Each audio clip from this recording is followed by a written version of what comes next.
Bonjour à tous et à toutes. Aujourd'hui, nous allons voir une dissertation sur le théâtre, de l'objet d'étude théâtre en première générale, sur l'œuvre complète Le mariage de Figaro. Le sujet proposé est le suivant. Figaro est-il un valet traditionnel de comédie? Euh, donc voilà, donc ça c'est un sujet de dissertation plutôt ordinaire sur le sujet du mariage de Figaro. Je, je pense et j'espère que vous tomberez sur quelque chose de similaire au moment du bac. Voilà, on va faire travailler nos neurones là-dessus. Alors, l'introduction, c'est la suivante. Je vais me contenter de lire. Figaro, c'est devenu une figure familière de l'imaginaire français par sa verve et par sa force de protestation. Lorsqu'il est créé par Beaumarchais, il s'inscrit néanmoins dans une lignée de personnages de valets traditionnels, Harlequin, Scapin ou Sganarelle, avec lesquels il partage beaucoup de points communs. Il est vif, rusé, bon vivant et plus ou moins en opposition avec son maître. Mais Figaro est bien entendu bien plus que cela. Il était également en rupture avec ses figures précédentes. Nous allons donc nous poser la question de savoir si Figaro est un valet traditionnel de comédie. Et là, vous annoncez le plan. Alors, c'est la première grande partie. Figaro reprend bien toute une série de caractéristiques de valets de comédie qui l'ont précédé. C'est un peu le côté thèse de la dissertation. Thèse, antithèse, synthèse. Alors, tout d'abord, Figaro est caractérisé par sa vivacité et sa drôlerie. Comme un valet traditionnel, Figaro est plein de vivacité et de drôlerie. Comme tout valet de comédie traditionnelle, il est un des moteurs de l'humour dans la pièce. Il faut mettre un petit exemple. Il utilise la parole, tout d'abord avec des exclamations vives. Oh, aïe de moi, acte 3, scène 16. Ou tu ris, friponne. Ah, acte 1, scène 1. Également, il utilise des descriptions de scénettes imaginaires, comme des sketchs de comédie, par exemple la tirade des Goddam lors de la confrontation avec le comte, qui sert à rien dramatiquement, à part faire rire le spectateur et dénouer la tension avec le comte. Avec Goddam en Angleterre, on ne manque de rien nulle part. Acte 3, scène 5. Il y a aussi le corps de Figaro, qui est aussi source de drôlerie. Témoin le coup de poing qu'il reçoit par erreur de sa fiancée, qui lui fait s'écrier Goddam. Par sa drôlerie et sa vivacité, désamorce ainsi constamment la tension résultante de la violence latente du conte. Le conte est violent, Figaro désamorce finalement cette violence par sa drôlerie. Ainsi, le mariage de Figaro, malgré son sujet grave, les abus de la noblesse, peut rester une comédie. Comme il le disait dans le Barbier de Séville, je me hâte de rire de tout, de peur d'être obligé de pleurer. Figaro doit rester léger. Par exemple, son euphémisme ironique, retraite économique, lorsqu'il parle de son séjour en prison. Voilà. Sinon, il deviendrait un personnage de tragédie. Sa vivacité, c'est un peu sa marque caractéristique. J'aime ta joie parce qu'elle est folle, dit Suzanne, à l'acte 4, scène 1, à son futur mari. En B, deuxième sous-partie, on a son impertinence et son goût pour la liberté et son opposition au maître. Figaro est décrit aussi comme un personnage sensuel. C'est lui-même qui le dit. Un jeune homme ardent au plaisir, acte 5, scène 3. Lors de la tirade des Goddam, il se présente comme un personnage intéressé par le vin et les femmes. Finalement, il rappelle nombre de personnages de comédie traditionnelle, uniquement intéressés par leur intérêt propre. L'arlequin traditionnel de la Commedia dell'arte, par exemple, tel qu'il apparaît dans Harlequin serviteur de deux maîtres, de Carlo Goldoni en 1753, il dit, Harlequin, j'ai servi à table deux maîtres et aucun des deux ne s'est douté qu'il y en avait un autre. Mais puisque j'ai servi pour deux, maintenant je veux manger pour quatre. Voilà, donc c'est un peu son appétit fabuleux d'Harlequin. Dans le théâtre classique français, on trouve aussi Alain et Georgette de l'école des femmes de Molière, pour ceux qui l'ont lu, qui sont particulièrement gloutons et cupides. On a aussi Harlequin dans l'île des esclaves de Marivaux, qui préfère boire gaiement alors que tout l'équipage vient de se noyer. sauf son maître, Iphicrate. Figaro s'oppose aussi au maître de manière drôle, en pointant la différence de statut social. Par exemple, la petite phrase impertinente de Figaro à l'acte 3, scène 5. Le comte dit « Oh, les domestiques ici sont plus longs à s'habiller que les maîtres. » Figaro, c'est qu'ils n'ont point de valet pour les y aider.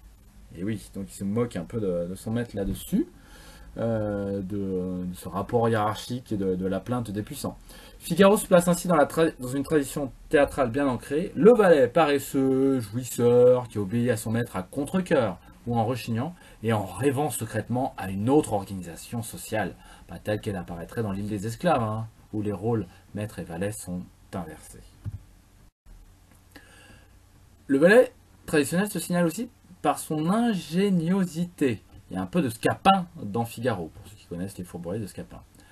Suzanne le dit à l'acte 1, de l'intrigue et de l'argent, te voilà dans ta sphère. Et plus loin à l'acte 2, on peut s'en fier à lui pour mener une intrigue. Ce à quoi Figaro répond, 2, 3, 4 à la fois, bien embrouillés et qui se croisent. C'est en effet lui qui dirige le complot contre le comte, mettant en œuvre Chérubin, Suzanne et la comtesse. La scène du couronnement, acte 1, scène 10, le montre mettant en scène un stratagème très élaboré en coinçant le comte devant témoin, le peuple, hein, pour le forcer à renoncer au droit du seigneur. C'est la scène effectivement où il arrive avec sa toque de marié. Et ça, c'est son talent pour l'intrigue, sa débrouillardise. Voilà, donc d'une part, il est vivace et drôle.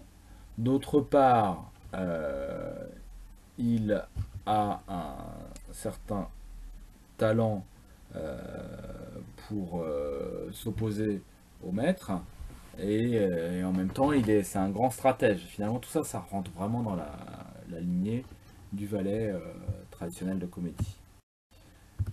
Le grand 2 est différent, finalement, c'est un peu la partie antithèse, où on s'oppose à l'idée énoncée par le sujet. Figaro est-il un valet traditionnel de comédie? Bah non, parce qu'il se révèle aussi comme valet d'un nouveau genre. Alors, en quoi? Il est au centre de l'intrigue. Ça, c'est notre première sous-partie. Contrairement au valet traditionnel de comédie, Figaro n'est pas un personnage secondaire. Bah, c'est le personnage principal. C'est de lui que part toute l'intrigue. C'est vraiment le personnage principal. Le titre de l'œuvre, Le mariage de Figaro, le rappelle, puisque ça le place au centre de l'intrigue. Son nom apparaît explicitement dans le titre, c'est le personnage central. Il a une très grande présence sur scène. Il est quasiment en permanence sur la scène. Il a aussi un très long monologue à l'acte 5, qui est resté le plus long des monologues du théâtre jusqu'au XXe siècle. Il y a une scène d'agnition, c'est-à-dire une scène de reconnaissance où un bébé disparu s'avère être le fils ou la fille de noble à la fin. Ça arrange toute l'intrigue et ça justifie le mariage des tourtereaux. Par exemple, dans l'école des femmes ou l'avare, bon, c'est un procédé qui est ultra utilisé par Molière. Bah, ici, cela concerne le valet, au lieu des personnages nobles. C'est pas traditionnel, ça. C'est effectivement le valet qui se retrouve pris dans cette scène d'agnition, ce qui montre toute l'importance du personnage et sa complexité. Contrairement aux autres valets de comédie, bah, elle est directement concernée par les attaques de son maître. En effet, Dorine dans Le Malade imaginaire ou Scapin dans Les fourberies de Scapin, bah, il travaille en quelque sorte pour les autres. Pour le jeune couple menacé par l'aveuglement du père, tout entier à son obsession. Voilà. Ici, c'est le couple de son valet qui est directement menacé par le comte, en fait. C'est une espèce de menace directe qui montre l'importance du personnage. Et ça, c'est pas trop traditionnel. Figaro est profondément humain, ça c'est notre deuxième sous-partie, qui est dépassé par les événements et il peut souffrir. Contrairement à un valet de comédie traditionnel, au caractère moins profond souvent que les personnages principaux, Figaro se montre profond et sensible. Malgré ses stratagèmes, il est parfois complètement dépassé par les événements, comme à l'acte 4, scène 1. Le hasard a mieux fait que nous tous, ma petite. Le hasard combine mieux que Figaro. Il explique bien ce chaos dans le monologue. C'est vous, c'est lui, c'est toi, c'est moi. C'est le chaos total, les choses lui échappent. Des fois, c'est les femmes qui lui dictent les réponses, quand par exemple Suzanne lui suggère de parler du cachet pour sauver Chérubin, acte 2, scène 21. Suzanne bat à Figaro, le cachet, qui lui suggère le stratagème à adopter. Il fait preuve d'émotion aussi, quand il découvre que Marceline est en fait sa mère. Je veux rire et pleurer en même temps, dit-il à l'acte 3, scène 18.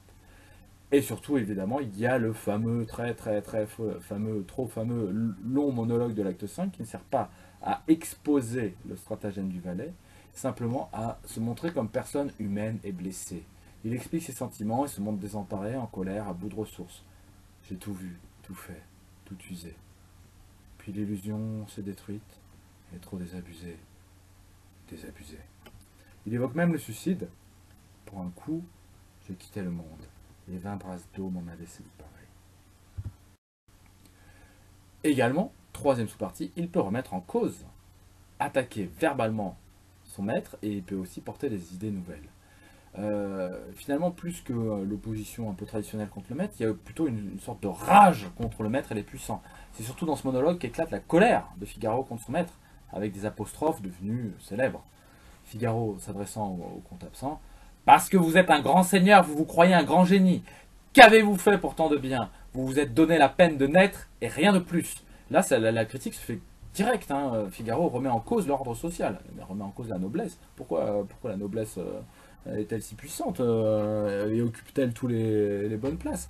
Toujours dans son fameux monologue, il montre ses extraordinaires talents d'entreprise, de ruse et d'adaptation, pour mieux souligner à quel point la société l'empêche de s'accomplir et le condamne à la misère et à la discrimination à chaque fois.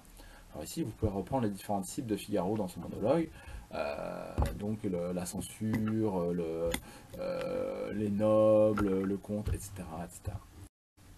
Contrairement à un valet traditionnel de comédie, il remet en cause véritablement l'autorité. Et ça a valu la censure de la pièce. Si on compare un petit peu avec l'île des esclaves par exemple, à la fin Harlequin, il s'excuse d'avoir été un peu méchant envers son maître et tout rentre dans l'ordre au final. Bon, ça c'est vraiment la fin petit bras quoi, c'est vraiment la fin genre ouais bon ça finit bien, bon voilà, oui on chiffon la paix, bon voilà. Tandis que là, c'est un peu la même chose aussi dans le mariage de Figaro, mais c'est quand Figaro va beaucoup plus loin qu'Harlequin. Figaro apparaît donc au final comme un homme révolté. Il affirme sa supériorité sur son maître à l'acte 3, scène 5.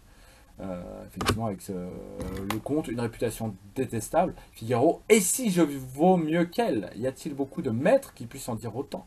Il affirme sa noblesse naturelle, et pas héréditaire, pas de père en fils. Si le ciel l'eût voulu, je serais fils d'un prince. Surtout, il cherche à se comprendre, c'est l'acte 5, scène 3, où il dit « Ô bizarre suite d'événements, comment cela m'est-il arrivé? Quel est ce moi dont je m'occupe ?»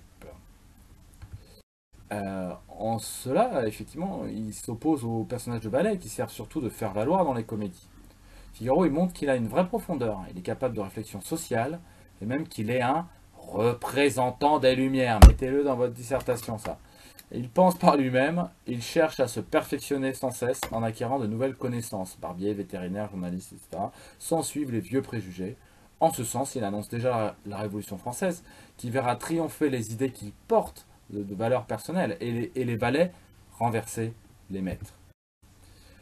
C'est notre conclusion. Si Figaro s'inscrit dans la continuité des valets traditionnels, par sa vivacité et par sa drôlerie, par son opposition avec son maître et par sa ruse exacerbée, Beaumarchais laisse pointer malgré tout une certaine amertume dans le personnage. Non content de lui donner la place centrale dans l'intrigue, il montre de lui un côté beaucoup plus humain, à la fois parfois perdu et à la fois révolté. La critique contre le pouvoir écrasant de la société se fait directe.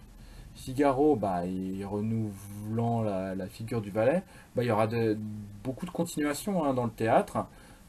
Évidemment, Ruy Blas de Victor Hugo au XIXe siècle, où le personnage incarne la figure du valet qui prend le pouvoir et qui finit par tuer son maître. Les Bonnes de Genet, qui montrent deux bonnes qui rejouent à l'infini la relation d'amour-haine autour de leur maîtresse, tandis que le Hilda de Marie Ndiaye montrera un rapport autrement plus cruel entre maîtresse et bonne.